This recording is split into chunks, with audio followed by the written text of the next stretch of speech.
and basically a trait from Taranaki because we were all born hard. Taranaki hardcore, that is us. Oh, brother with the dreads, even cousin with the dreads. Oh, they get down. Here's Matua Louis back for another run.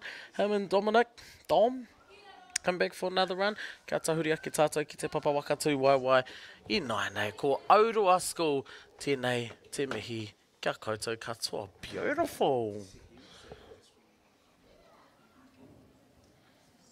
Beautiful, I know.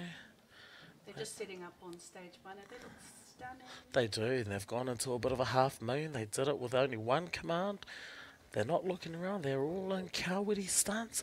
Iwama, this is what I love about kapahaka, is the discipline, the mana that, you know, these our young people are given. Anei te kura o Aurua.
paki mo